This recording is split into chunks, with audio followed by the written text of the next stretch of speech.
Yo, what's going on, guys? Welcome back to another episode of the Inter Extra podcast. We are here once again after the final two games of the Club World Cup group stages. And once again, I'm joined by the one and only, the American himself, Sean. How are you feeling, bro? I'm good. How are you doing? I'm alright, man. I'm alright. I'm excited to get through these games to, talk about what we've seen in those 180 plus minutes. Some positives, some negatives, and then also the current news that we have going on. A lot happened this week, but yeah, ready to get through it, guys. As per usual, if you're not already subscribed, make sure you subscribe. Make sure you leave a like. Let us know your opinions about anything we talk about below or anything we didn't mention.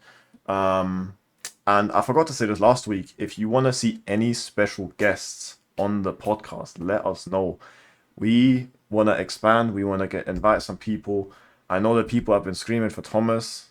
Listen, he's a bit of a difficult one to. He's a busy man. He has things he has things to do. But we'll try and get him on the podcast eventually. But anyone you want to see, let us know. If you're listening on any of the platforms, Apple Music, Amazon, Spotify, make sure you give us that 5-star rating.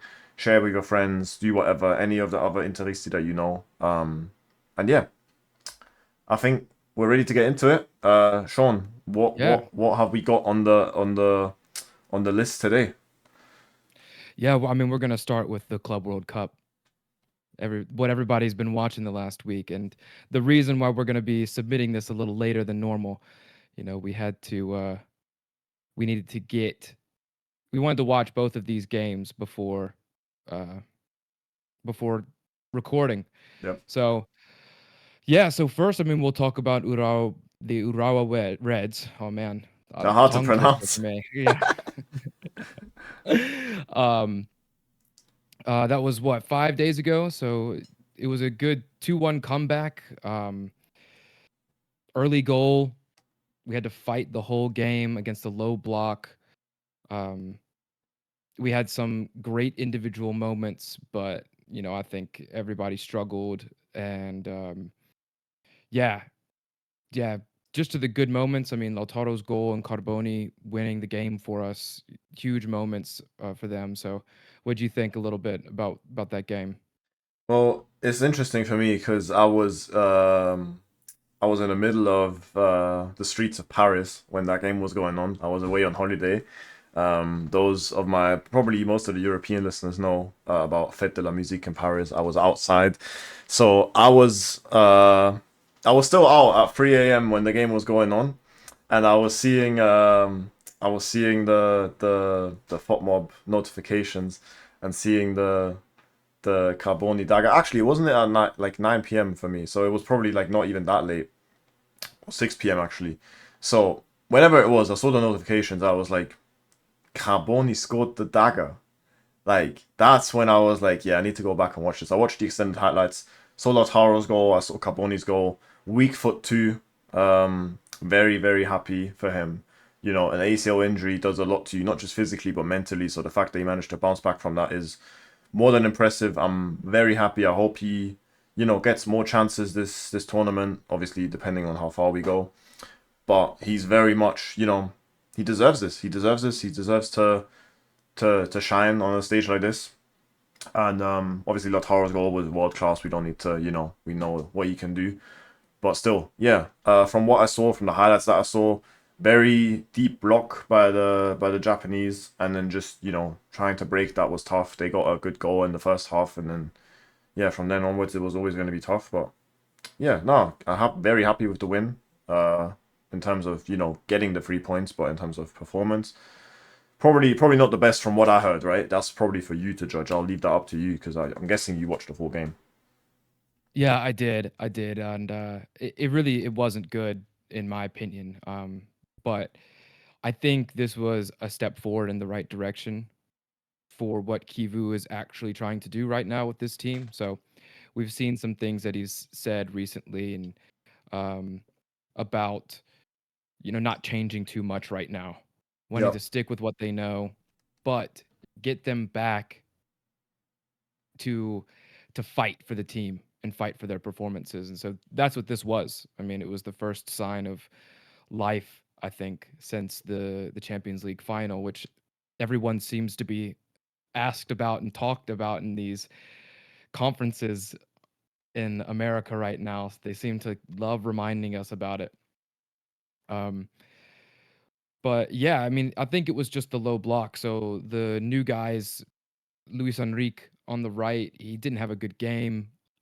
But again, can't really blame him. It's not like he did something wrong. It's just that he couldn't make an impact. Okay. Um, and then of course, yeah, the defense got completely skinned on their goal. Uncharacteristic from Augusto getting nutmegged in the box, leading to that I goal. saw that. Yeah. It was tough. I mean, but they were quick. That's what their game plan was. They were quick and they executed and got a good goal early in the game. So I think those tired legs in the heat Yep. in the middle of the day in the US, because I think it was 2 p.m. my time, but that's about noon over on the West Coast. So Correct. Yeah. noon in Los Angeles, that's a tough time to play. Yeah.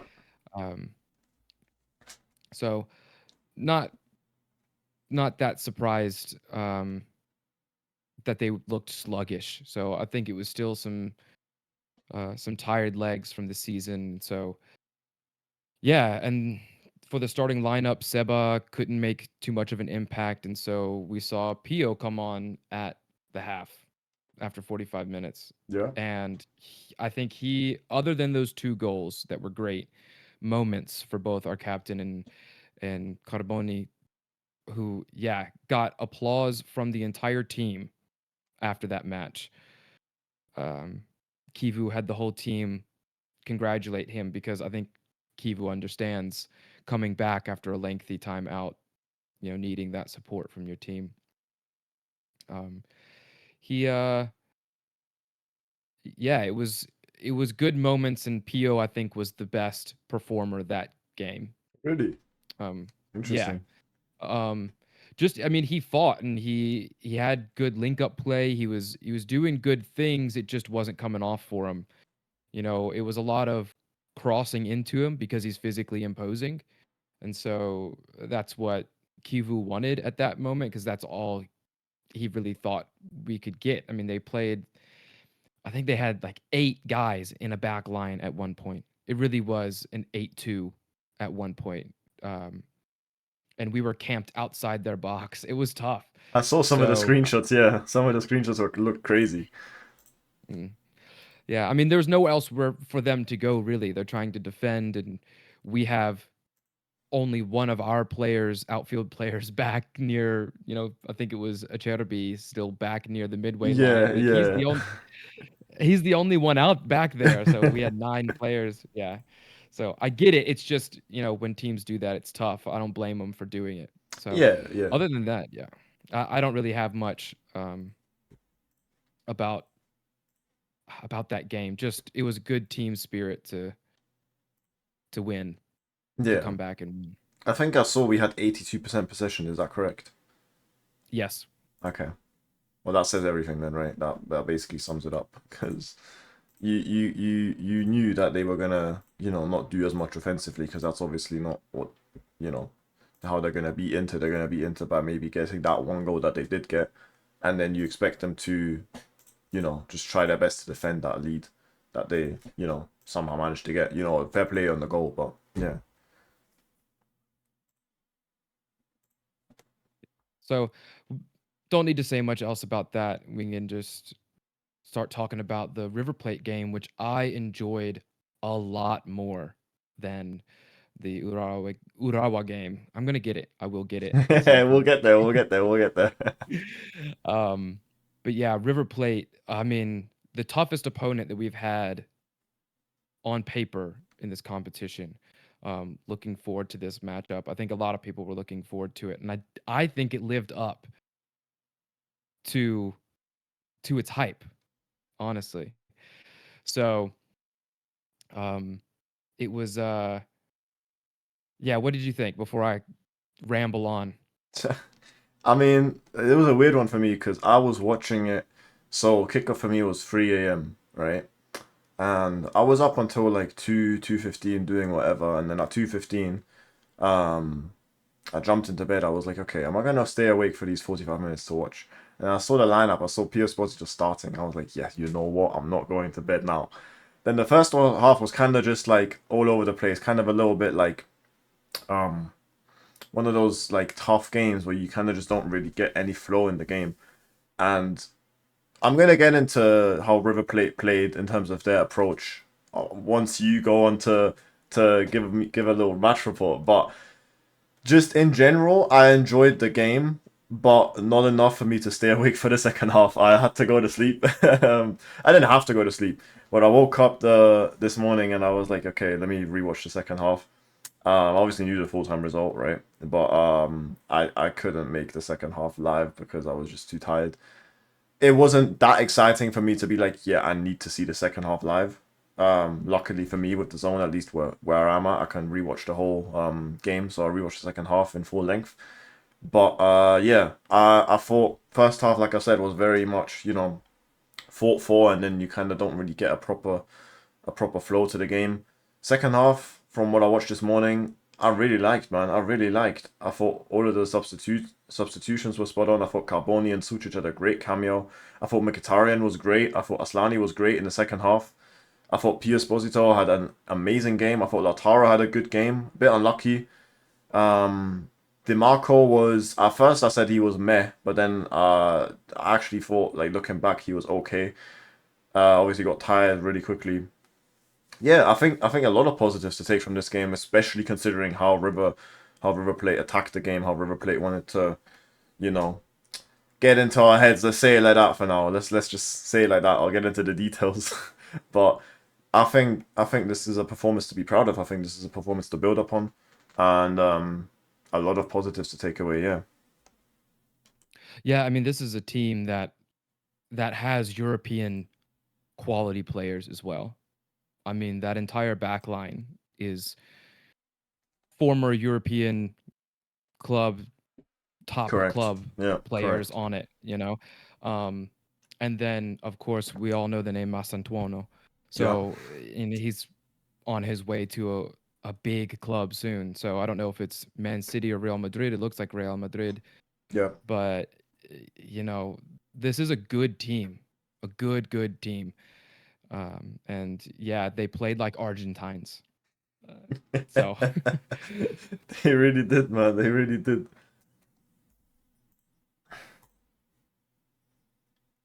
Hold on. Where's the? Let me even because I had it up earlier, guys. Let me even put it back here. This is what I wanted to show you guys. Let's just talk about it straight away because it was laughable to me. Denzel Dumfries immediately runs off the pitch at full time and is being chased by the pathetic clown. I love the wording from Thomas here. Marcus Acuna. Acuna is being held back by his entire team and the entire Inter team. Have some self-respect. It's embarrassing behavior from a 33-year-old. Listen, we knew that he was a bit of a hothead anyway, but what I saw like last night was actually like embarrassing because how can you lose your head? First of all, yeah, okay, I understand it's an important game for River Plate, but this isn't the Champions League final. It's a group stage game in the FIFA Club World Cup. This guy had I don't like someone said that apparently he racially insulted Dumfries. We don't know how true that is, right? But there's obviously been a battle throughout the whole game. Now, at some point, it actually got too far because he was fouling him at every opportunity. I remember second half from like 60th minute onwards, every time he even got remotely close to Dumfries, he clamped into him. And sometimes it was a foul, sometimes it wasn't. But not even just beyond the Acuna and Dumfries, they were going at it at every single challenge. Every time they managed to get a sliding tackle in, I tweeted this out on my private account. They would spam. I said square because that's how you tackle on FIFA. They would spam square at every opportunity. Like I understand this is a South American team. I understand that this is how they play, right? Like don't get it twisted. This is fine. If they want to play like that, that's cool. The only problem I have is that players like Borja, their striker, whenever he even got like looked at, he went down and cried and whatever. And like you can't play on the one side, you can't play super aggressive and then complain when the ref blows the whistle for a foul, but then complain at every time Inter clamp back and hit back at you. And I actually think I saw a tweet on this. Inter are the perfect team to face off against a team like that because we will actually hit you back. Like Carlos Augusto will slap you if you slap him. You know, like I don't know if you agree with me here, but I actually think this was a Oh, great matchup. Lautaro knows how to go to ground. Oh, I 100%. Bastoni, Barella. Like these players know how to go to ground. They know how to do what River Plate did as well. Like they know how to do the exact same thing. And I think that's really what frustrated them to no end. Yes. It was beautiful to watch. Yeah, and Acuna, I mean, rugby tackled Dumfries, I think 3 times. I think he Yeah. there who was it? It might have been Lanzini. Yeah. He It had was. like three tackles to the shins. Both it was like I think it was Darmian, Sucic, and Dumfries. Like to each one of them. The Sucic It one might have was been nasty. Seba. I remember the Sucic one Yeah. on the touchline, close to the camera. That one was Mhm. actually nasty. They could have had 4 or 5 man sent off, and they only had 2 man sent off. I thought at the end it was Acuna who got sent off. He didn't even get sent off. You know the first yellow he got for I don't know what it was for, but then afterwards, in 90+6 when he rugby tackled Dumfries and then they were going at each other, Dumfries didn't get a yellow because he wasn't the one that initiated it, right? But Acuna was the one that should have got a second yellow, didn't even get one, and then I don't know what Montiel did to get a second yellow. Very confusing, but they should have had 3 man sent off, not just 2. Um, Mm. I don't understand. Some of the refereeing decisions were very odd. Felt like he didn't have control of the game for some parts. Obviously, considering how hectic it was, you have to kind of say fair play. It's not the easiest game to manage as a referee, but boy, you need to like somehow keep these players in check because you can't have them go at each other for 90 minutes, especially if River Plate literally go into that game only with that intention because they knew they weren't going to win it by quality on the pitch. Yes, they have quality, obviously, like you said, you have Mastantuono, they have a bunch of good, European proven players, but man for man, this Inter team is still better than this River Plate team. So they knew that they would have to come on the physical side and then do their thing there and then try and get into Inter's heads. Not like not to put the blame on the referee, but it was poor, especially towards the end. You just felt like everyone just kind of lost their heads. Yeah. Yeah. So I mean, discussing that, and we can get more into about the good things from this game Oh yeah. after all. Actually, I do want to mention, you know how you said spamming square. Do you remember early FIFA in the 2000s and you'd press R2 in square and you could do like a jumping tackle? Yes. That's literally them. Or like those horribly made like copies of FIFA, like games Mhm. where you just jump into the or like there's a game it's called Red Card Soccer where you just jump into the player and there's no rules and no the referee doesn't even give Mhm. away. Bro, that's how they play in South America. I'm not even lying to you. Um Yeah. so yeah, very very interesting tactics right there, but I know what you're talking about, yeah. Um It just I saw your tweet and it made me laugh because that's what I thought of immediately. you have Like that in your I head, have to yeah. turn off. Yeah, I got to turn off red cards so that I can, Yeah, turn off no you know. rules, no rules, yeah, no rules. Just straight dive in, yeah. Um I wanna But I yeah, wanna quickly, since we have the quotes right here, I just wanna quickly read out some of the quotes before we talk about individuals. I guess we can talk about Francesco Esposito because um he was interviewed by basically everyone that was there. Um Found out I would start the day before that night. I dreamt all the different ways in which I could score a goal. This is just cute, right? I think this is really sweet. I knew the chance would come, and then I would have to take advantage of it. This picture says it all, man. You look in his eyes, man. Like this, you see the emotions. You see like what it means to him. Celebrating here, yeah, man. It's beautiful. mhm, He was even asked about his future staying at Inter. I just want to continue to do what I did today. Very media trained answer, obviously, right? I want to take advantage of this Club World Cup, which shows that he's determined to show his worth. And then, yeah, he was talking about the game as well, a physical game. My best characteristics, I'm a holder player and physicality. I like games like this. Maybe I play even better. Kivu told me to take advantage of my skills. I think I succeeded. I want to thank him for the opportunity. I think in terms of what he brought to the table in this game, this was a perfect game for him, no? Like to shield the Oh, and ball, like he said. he showed that he can play against a physical team. I think this was a perfect way, a perfect team to test how physical of a specimen he actually is, and if he's capable of taking on, the biggest teams in Europe. And I think he can get there. He might not be there right now because, these River Plate, as good as they aren't as physical, as fast, as strong as these players in their prime are Correct. in the Yeah. Premier League, League Bundesliga, La Liga, and Serie A. Like, Correct. that's the peak athletes there. But this was a great test, and he passed with flying colors with his whole game, even ignoring the goal. Even if he didn't score the goal, I think he had the best performance on the pitch yesterday. 100%. Blazing a little bit, but it was everything stuck to him. There was one long ball to him in the second half. It was a little high. I think he was holding off the defender, Diaz, I think, the Chilean. And he was trying to push against him, but you're battling, so you don't win those every time. So it came to his chest, and it hit his chest and dropped to his feet. And I was like, "Good God, does he have a magnet on him?" Bro, yeah, It you can was tell he goes to the gym, bro. You can definitely tell. He does not skip the bench press, bro. it was impressive.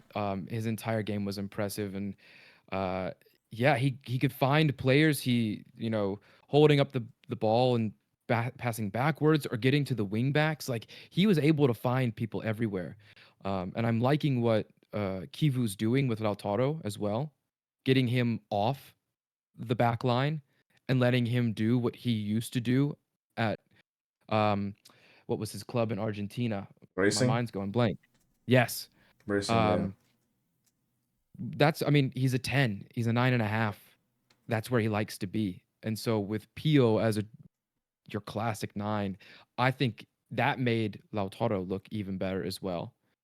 It was a good performance from him. This is an interesting point you're raising because for me, like maybe I'm doing too much, right? Maybe I'm saying this too early. But if he gets to know Pio more and on the pitch, I mean, like how to play with Pio Esposito, do you feel like there's more potential for them two as a duo compared to Lautaro and Thuram? This is not me saying Thuram isn't good, isn't as good as Pio, or is better or worse or whatever. This is just me saying like the different type of profile that Pio Esposito is, because Thuram isn't built like Pio. We know this. Like he's more built like me. Thuram is not the strongest. Like how like do you think that eventually Lautaro can grow into a better version of himself next to Pio rather than Thuram? Yeah, I know what you're asking, and I do. I wish Lautaro was younger to get more out Yeah, of that, yeah, right? So I think they're just a little bit too far apart. To get both of them, like Pio really hitting his stride, 21, 22 at that age, and Lautaro being 27, 28. Like if they were that much closer, I think it would be one hell of a duo. But as Lautaro gets older and slows down a little bit and has to start using more of his technical ability, I do think in years to come, it could be better. I think Pio would be a better goal scorer than Turam. I think Um, so. Yeah, and the only thing that you would need with that is somebody with pace, yeah. Pio's not right? the So Pio's not the fastest, but he's not necessarily slow either, right? no. Like Yeah, so he's just we not know Turam, this. Yeah, right? he's not Thuram So obviously, but he's not like it's not like he's like mhm. mad slow. What I find interesting is you said he's 21, 22. I think he's 20. No, he's 2005 Well, he's 19 right now. I was or saying 19. if they were closer, right? Yeah. So Oh, when yeah. he That's was what you mean. 21. Okay. Yeah. Sweet. Yeah. Yeah. He said, "I'm a rookie here at Inter, but I have over 80 professional games of experience from my time at Spezia. When you look at it this way, I'm not that inexperienced." This was on the official Inter channel, by the way. This is really interesting to me because this is kind of him doubt, like silencing the critics of, that classic Italian of, oh, he's inexperienced, he needs to get a Serie A loan first or what.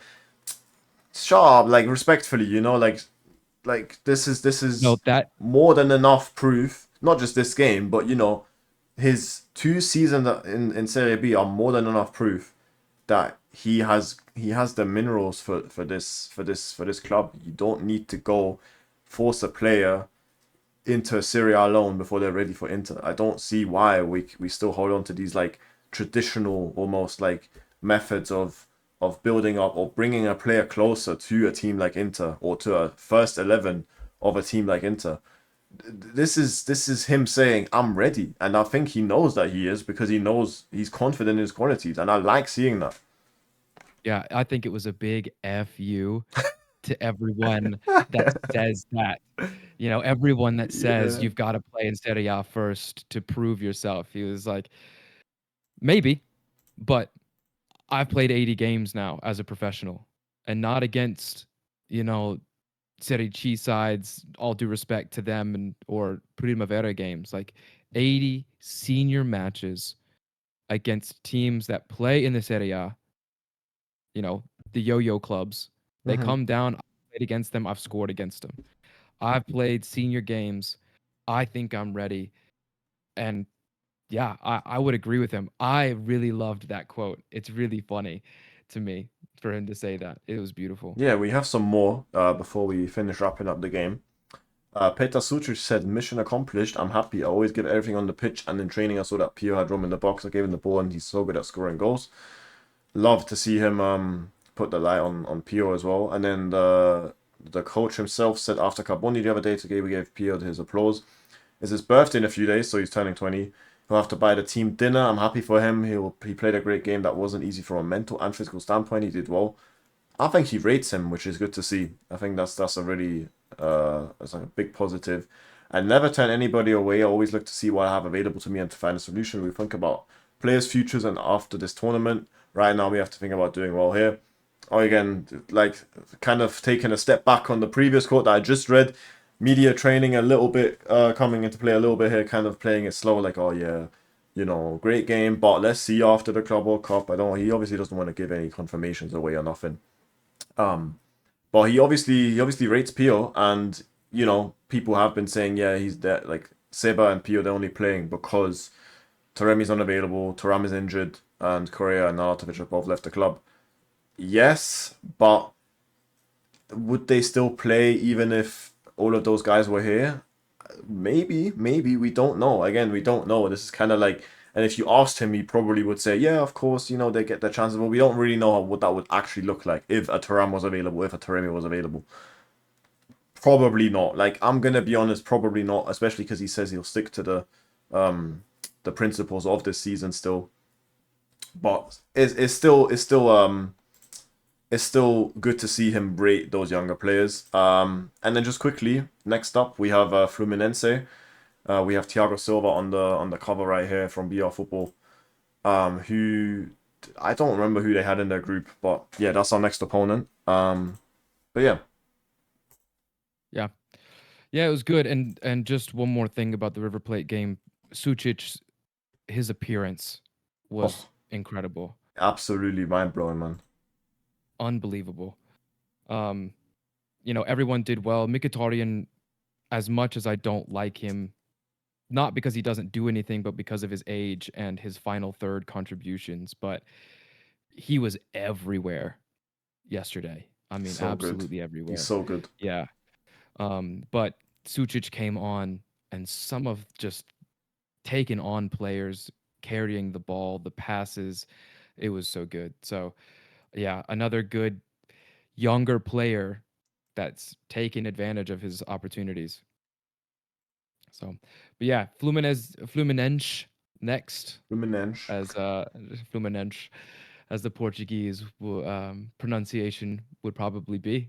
um, and then yeah, we've from so far, and we might earn even more after this game. Hopefully, I said quarterfinals for me is what I would want to get in this competition. That which would be more money, but so far from the Club World Cup, we've earned 33 million euros, which is really important. Um, we still have some guys that we want to sign. We don't want to be tied down to having to sell first. We probably will still sell someone or get rid of somebody to make room, but, earning this money and doing well in this competition is helping us move without strings attached, I think. I think that's really helping us. So, I think another 8 million will come if we win this next game, which puts Something us like over that. 40 Yeah. million. I don't know how much it is for every stage, but it's obviously 7 million, close to 7 million for round of 16. And then we'd have to see from there. I have it up from on my screen. It's a million for a draw, 1.8 for oh wait, is wait, a million That's for just a the group draw stage. and 1.8 for 2 wins. So it's the same if you draw and if you win. That wouldn't make sense to me. No, I think it's times 2, Oh, so 1.8 yeah, times Thomas 2. probably Yeah, got. yeah. Come on, Thomas, man. Yeah, you probably got it wrong. But yeah, I know what you mean. Like that's the kind of financial aspect that you have to take into consideration always. Unfortunately here, we have to look at the money, and this is obviously gonna fund Angion Bonny, possibly Giovanni Leoni. We'll have to see. We'll get into it later. But yeah, good money to make. Yeah, and then before we move on from the Club World Cup, so we aren't going to have Hakan, Benji Pavard, Bisek, or Zielinski for the rest of the tournament. So they've been sent back to Italy. Um, they just aren't recovering from what they're dealing with, which is totally fine. I think those players need some rest. Well, I don't think Pavard and Zielinski need too much rest. They Yeah. rested a bunch during the season. But yeah, these guys struggling. Bisek still struggling from the Champions League final. Really is what his is. Um, so we won't see any of them. Hopefully, that means we get a little bit more of the younger guys in that department. So no Fratesi right now. So we're 4 midfielders, senior player midfielders right now, Kind of have to and play so we them, might. Like a Yeah. Berenbruch appearance here or there wouldn't hurt. Again, we don't Mhm. want to play the full competition. I've said this before. We only have like 2 days of vacation, or the players only have like 2 days of vacation if they want to start on time for the preseason for next season. If we go to like a final, because like the tournament goes on until what, mid-July, 14th of July, I think is the final, and then usually the players come back around like the 15th or 16th, if not earlier. Like this is not what we want. We want the players to have at least a week or two off. I'm not saying lose on purpose, but like realistically, Yeah. how much rest are you gonna take away from them, which is gonna harm you for next season? Like obviously, right? Because you're Yeah, not I getting no think I rest. think Napoli and Milan are probably gonna come back for their training after the first week of July. So they'll Yeah, get a there you full go. week of July and then they come back, and so they're gonna get 4 or 5 weeks of preseason training in before the season, and we'll still be technically competing in last season. So, yeah, I'm glad that we're doing well. I hope Kivu can build on something here, but yeah, I don't want to keep going. Um, anyway, that was a lot. There was a lot of quotes, a lot of stuff there, and yeah, everybody, if you have any more thoughts to add to what we said, please comment. Um, reply to the post when when you get the podcast out. So let us know what you think, and we'd love to hear from you. Now, just a rapid fire through some things, other news throughout the week. So technically, this was our first 2 games wearing the home kit. What'd you think? It grows on you, definitely, as always. We always complain big on, oh, this kit looks terrible, and then we see it in action, and usually most people are like, actually, it's all right. On the TV cameras, it looks okay. I'm personally not going to get it. I don't know about you. I don't know if you're planning on getting it. Yeah, I thought so. There's a bunch of people that would agree with me probably. I'm going to be getting the warm up kit with the snake on it, the Bishona warm up kit, sponsorless. So that's going to be the thing for me, the move for me. I'm gonna get it from Nike. And apart from that, I don't really care. Maybe the away kit, obviously, because I talked about it. I think 2 weeks ago, because it's obviously based on the Olympics. But the home kit for me doesn't really move me. No, it's okay. Again, on TV, you can't go wrong with it. But yeah, Yeah, if I had the money, I would get it. But if I'm making a decision of which kit I'm gonna get each season, I'm not getting this one. I would probably wait for the third kit and see what it looks like as well. Um, but yeah, it's that teal. That teal just doesn't do it for me. You know, if it was something else, a different color, I think it would be better. But Yeah, yeah, it's not terrible. It doesn't. I don't hate looking at it, but yeah, it's not gonna. I'm not gonna pay not the for best. Yeah. it. um, some official news. So we have another signing officially before July begins. Zalewski has Oh been yeah. redeemed for that 6 million option. So that's Shock. good. We talked about that Yeah. last week. So if anyone wants to hear our thoughts on that, you can go back and listen there. Um, Fratesi, uh, Kivu likes Fratesi, so I do think that there's a little bit of um, market manipulation when it comes to that quote. Like you don't want to say we don't want this player here anymore. You know that doesn't exactly bode well in negotiations. And so yeah, so he liked Fratesi. He might stay. I think Kivu could probably actually get more out of him since Do you think you can convince Fratesi to actually want to stay? Like, do you think Fratesi still wants to leave? I think Fratesi is actually considering staying more now because Kivu's not as much of a system coach as Inzaghi. So I think Possibly. he'll be more flexible with what Fratesi can do. Possibly. Now, saying that Fratesi's big deal is playing time. Yeah. And if Sucic is coming in and is going to start taking his playing time, I see him going. I So, think so. Yeah. um, Even though so we'll Sucic is a see. different profile, we have to keep Mhm. that in mind. But yeah, I agree. Yeah, he came on for Barella yesterday though, so I don't know who is supposed to come on for Mkhitaryan. Like, Well, I think it'll be flexible, right? yeah, I But think yeah, like I was gonna say, yeah, Sucic can come on for everyone. mhm, that's true. That's true. So something to look forward in the coming weeks, because I think he's going to be a big asset that we might be able to use for our mercato. Mkhitaryan, um, I think it was post match of the River Plate game, saying that he might retire.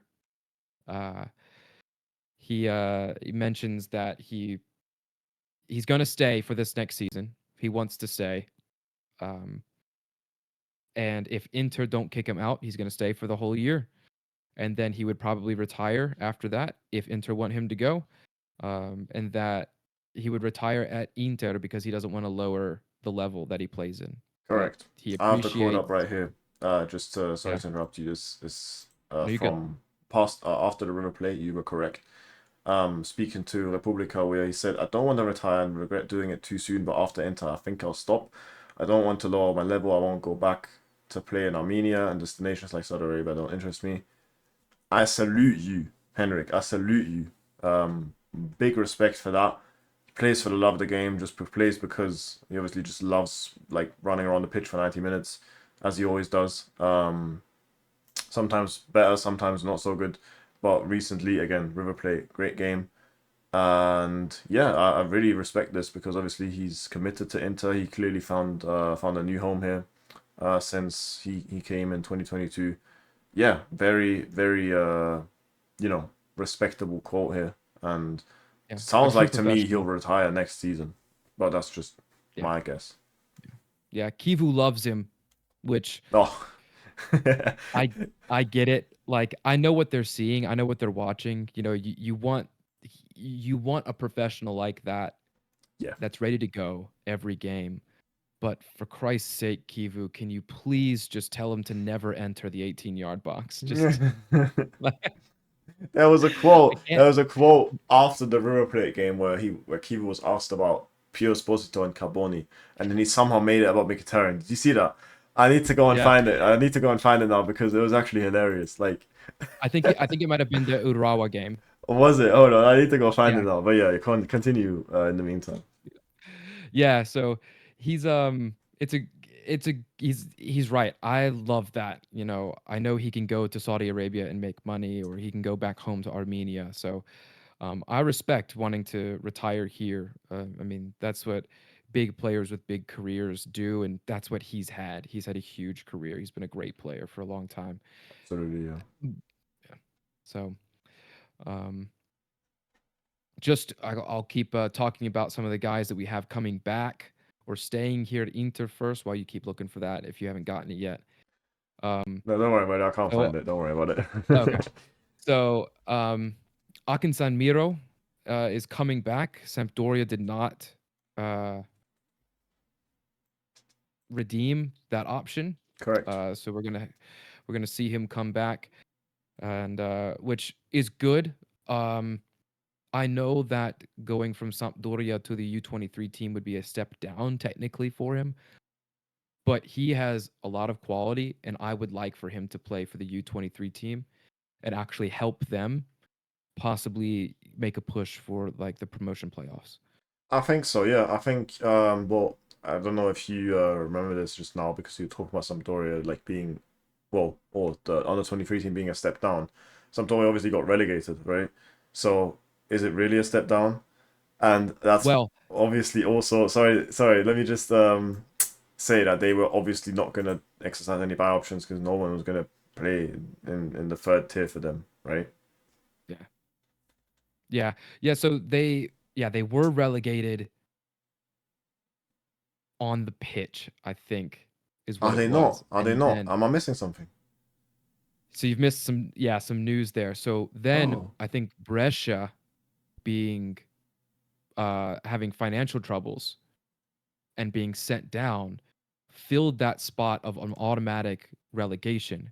They then got interesting. to fight to stay in Serie B against Salernitana, and they won the two-legged playoff 4-0.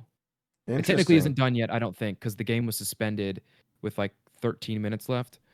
Oh, But yeah. well, I didn't know that. It's good your people are probably listening like, oh, this guy doesn't know, this guy doesn't know. Well, still, yeah, they didn't exercise any buy options as it says here, reported by Di Marzio. Um, yeah, I think he has the talent to. I scouted him a little bit, obviously. I think he has the talent to eventually be good enough, but obviously under 23 team would be good. Maybe even for like, 6 months, and then in the winter transfer window, maybe go on like a low Serie A loan, maybe like a little Genoa or maybe something like that. He's definitely good enough. I said Genoa not just because he's played for Sampdoria now, because that would have been a bit conflicting probably. But any team like like maybe even like a Parma. I know that I'm kind of just naming random teams now, but he has the talent to get on a Serie A loan, especially in like the January transfer window. I think that summer would be a bit too early, but he definitely has the quality. Well, there is a team that might play him. So Lecce just appointed Di Francesco, I and saw you that. know Yeah, how attack minded he is, and how he trusts youth. So it could be a good spot for him to go to if Lecce is even interested. definitely. Yeah. Uh, yeah. Um, and then yeah, so we talked about this bond repayment last week. So if y'all don't know what's going on, go back and listen to that episode. But officially, Inter is going to repay that bond. It's going to be 350 million new loan um, to pay for it. So what my understanding is Inter paid 50 million or that difference from last week's number out of their own pocket, and then there's this 350 million loan. But that's been made official, and that's just going to make the financial statements every year and Inter as an asset look much better. So Oak Tree doing their financial business that they are paid to do. Um, yeah, and Yes. then we'll get I don't know what it transfer means, rumors. but yes. Yeah. Yeah, some transfer rumors. Of course, the big one that we're seeing right now is Bonny. That looks like it's almost official.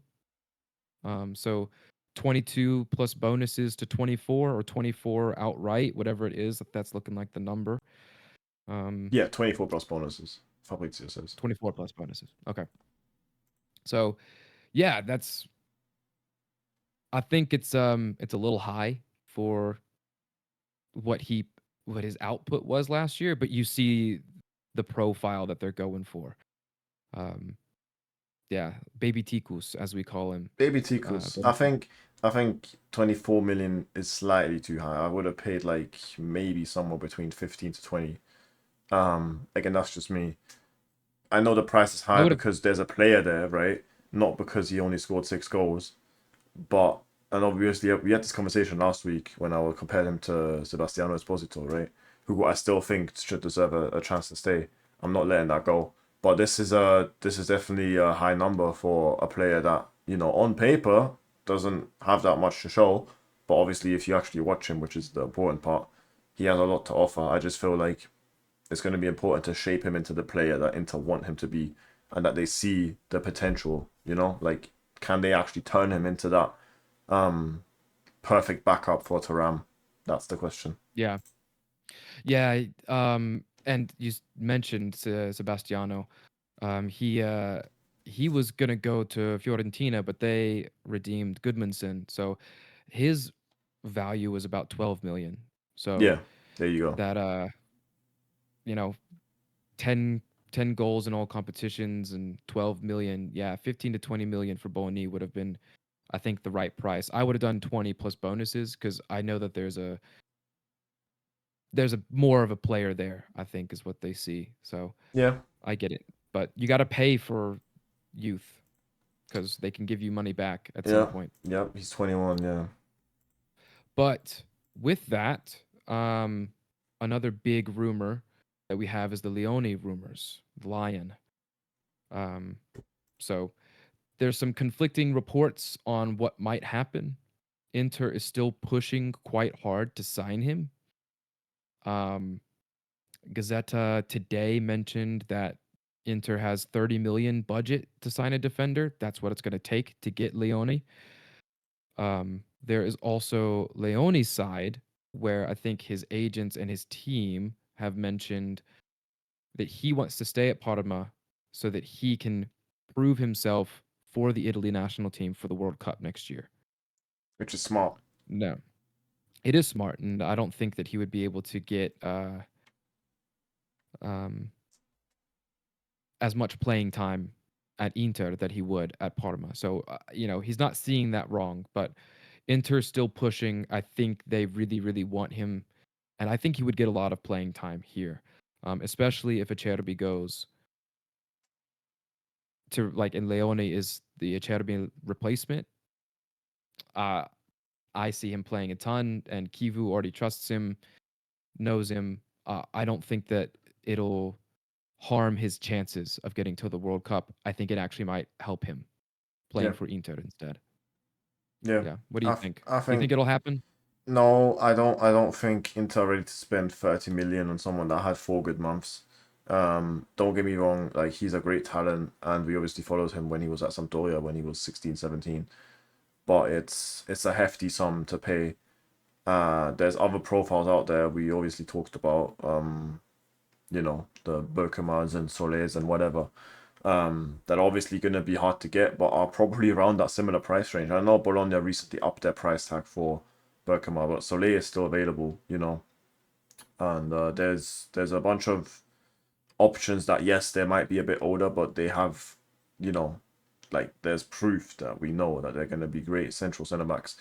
And for me personally, yeah, I don't know if it's actually going to be something where we're buying a third central centre back next to Cherby and De Vrij just to kind of raise him for a season. But if both end up staying, De Vrij and Cherby, then we probably will go for someone younger. But I feel like unfortunately that is going to be the case because none of the two that we have right now want to leave, and Cherby definitely will play another season. To at least that's just my gut instinct, right? Like usually that's what I'm expecting the board Mhm. and the staff to do, because I don't think they will send Acerbi out right now, especially after that crucial goal he scored in the semi-final. Like he's probably gonna somehow scam himself another season out of the right. It's you're smiling, but like this, we know how this goes. We know how this goes, Yeah, right? it's It's such a Beppe and Auxilio position to take. There's no escaping from them in doing this. yeah. I don't think Leone's joining though. No. Yeah. Well, we're gonna fire through some of the other news. So, um, Manchester United's stance on Højlund seems like it's gonna push him away from signing for us. We want just a loan with an option. They want a permanent transfer. So it looks like we're moving away from that. Thank goodness. Also, he wants to prove himself. That's why he's not willing to leave because Yeah. he feels like he has something to prove. Yeah. Which I like that mentality. Yeah, Stay at fair Manchester play. United. Yeah, Um, this past week, Taremi's gotten some rumors to Besiktas and to Nottingham Forest. I don't think he would gather a fee per se, but it would be wages off of the bill. So those are interesting. yeah. I'm still hoping that he's safe. And Apparently, he's yeah, evacuated to his hometown now, which is a couple of hours away from Tehran, right? I'm not sure how true that is. And also, I don't know if this was yesterday or 2 days ago, but Fulham put in a bid for Taremi or an offer for Taremi. Obviously, next to Nottingham Forest, that's two Premier League clubs and Besiktas that are interested, which, he's definitely still good enough for that. Probably not for Inter, but definitely for like a mid-table Prem team, or obviously the Turkish league. And yeah, obviously, first and foremost, hopefully safe. But yeah, I don't know if we get any money from him. I don't know if his contract expires this year or next year. I'm not sure, but either way, it'll it's probably be next year. terminated. It'll probably be terminated. Yeah. Yeah. Um. Uh. Some sad news. Filip Stankovic, the goalkeeper, at Venezia, that has been made official. 2 million transfer with a 50% sell-on clause, Yeah. which is good. If we want him back, then basically, if whatever we pay is technically paying half of what it would actually be. So like, we buy him back for 8 million, we're really only paying 4 because we get half of that 8 million back anyway. But um, so yeah, I hope he does well, and Really yeah, like him. we'll see where his future lies. And then Alexander Stankovic had a great season in Switzerland. He is being shopped around right now for about 10 million. So we'll see if he leaves. I think a buyback clause is wanted by the ownership or by the management. Has to be. But Has to be. yeah, hmm I mean, I think he should stay, but that's the plan for If he him at does the leave, it moment. has to be a buyback clause for sure. Mhm. Yeah, I agree. Um, one of the youngsters at the Club World Cup, Giacomo De Pieri, has an offer from Monza to go on loan for the season. I think that's a good one. Yeah. Uh, I mean, that would be great experience because they're probably going to fight for, promotion back to Serie A. It would be a good team to play for, get some experience at a senior level. I think his camp wants to loan him out too, rather than stay at under 23, from what I read. Because they want him to play professional, like I say professional, like adult football, right? So I think that's his personal choice as well. Yeah, yeah. Serie C is technically semi-pro, is what they consider it, isn't it? Yeah, because it's got the three different divisions, Mhm. so it's theoretically not professional. I don't know how true that is, but yeah. Yeah. Yeah, so I don't blame him, and I don't blame them for wanting that. I think that's a good choice, especially because we haven't seen him this Club World Cup. Even though Kivu has said that he's liked what he saw from the youngsters in training so far. So maybe we'll see them, but yeah, it looks like all of them are going to either end up with the U23 team or they'll find a move out. And then we do have some other news with the U23 team and our youth setup. I wanted to make a joke that Suches's performance has really opened up the window to Croatians to enter. But yeah, so um, sorry to any Croatians listening if I butcher this. Duje Slatina Duja from Hajduk Slatina, Split, yes. a right back, and then Sergej Levak might be a free transfer from Roma. He's a center mid. Both Croatian. I love me some Croatians at Inter. So, um, so that's good. I like it. They're still making moves, not just forgetting all of those other teams that we have planning for the future as well. So, Correct. Just quickly, I have to interrupt you for some breaking news. Well, this one's not breaking news. You just kind of I just want to mention this as well that Stefano Vecchi has left his role as manager of Vicenza. He's obviously rumored to become Inter under 23 manager. No official announcement yet, but this is obviously the confirmation because he's leaving his current club. And then we have some fresh, like actual fresh news coming in. 18 minutes ago, Anjuan Bonita Inter is 99.9% complete. Whatever the 0.01% is that Matteo Moretto is talking about here, it looks like he's joining, which is great. And then we have another thing that I was gonna tweet before we went live, but I just didn't get the opportunity to. And I think we wanted to wait until there's a good source for it too, because Spot Medias had reported this like 2 hours ago, and now I'm just seeing it tweeted here. Thank you, Thomas. Breaking: Inter is convinced to keep PIO Esposito in the squad next season. The striker is convincing everybody in the Club World Cup. The plan is for Bonny to arrive and PIO to remain. So we have our dream four striker setup, I guess. Um, which is confirmed by this tweet by Nicolo Schia, which says Inter has rejected several bids from Serie A sides. Obviously, we have read about Bologna and other teams that were interested. I think Torino were interested as well. For PIO Esposito, but Christian Kivo would like to keep the forward. Final decision to be made after Club World Cup, of course, right? But like this is sounding very, very, very promising. And then just to quickly go on to Rasmus Højlund as well, has cooled down considerably. Things could change by the moment it is very, very cold. I don't think it's happening, but the main thing is this. The main thing is this, Pio Esposito. I'm happy, man. I can see Yeah. you celebrating in the corner of my eye, man. This is a great piece of news. Yeah, absolutely. I'm convinced.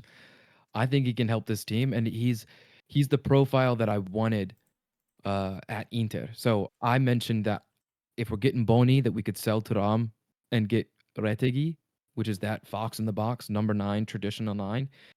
If it's Pio instead, even better. Like, we don't 100%. have 60, 70 million, send that to Atalanta to get Retegi.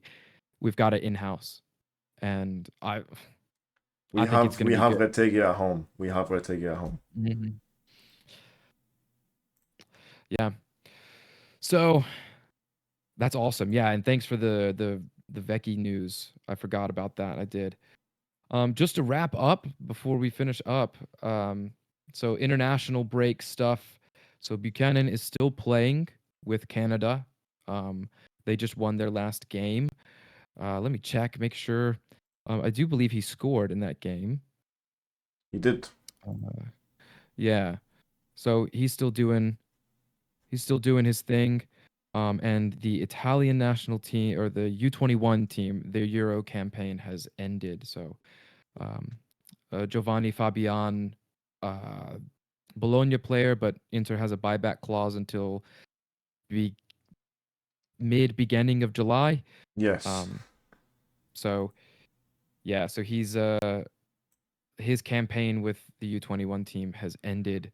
Um, yeah, so but thank you guys. Do you have anything else that you want to talk about before we wrap up? No, you were right. I was just showing the people that Tajan Buchanan has indeed did indeed score in the 2-0 win over El Salvador, which means that Canada advanced to the quarterfinals of the Gold Cup. But no, in terms of everything else, I'm just very happy, like very happy with the breaking news that we just got on Pio Esposito staying. This is what I love doing. This is why I love having the live feed on my monitor here up to basically if anything happens to just you know give live updates in the middle of the podcast. This is very much what we like to see. Yeah, Thank you, Thomas. ending the episode on a high, man. This is great news, and I think there's a lot of exciting stuff coming up next week. Obviously, we have the game against Fluminense, which is on the 30th, which is what is that Yeah, Sunday? it's Monday. Yeah, it might be. I think Because it's today is Monday. Thursday, we have the 26th, which means no, it's Monday. Yeah, correct. So Monday evening, so we'll have that covered for next week. Um, yeah, very excited and very excited for what's to come. Also, like transfer market wise. Yeah, but thank you guys. Thank you everyone who listened. Don't forget to like, comment, and subscribe here on YouTube. If you're listening on Spotify, Amazon, or Apple, please leave us a 5-star rating and a review. Positive words. Let us know what you liked. If there's anything else you wanted to hear from us, if we missed any news or anything that you thought was important, you can find us on X, or formerly Twitter, at Inter Extra. Um, and yeah, and Inter Extra on YouTube, and then on Spotify, Apple Podcasts, and Amazon Music, and anywhere else that you'll find your podcasts. Simi, would you like to say the last word? Give us a little Forza I will Inter. give us the final words. Yeah, you basically said everything. Make sure you don't miss the next episode again next week. Will be very interesting, hopefully with a positive result. And then yeah guys, for now, that was everything. Let us know your thoughts as always. But now we're out. Forza Inter.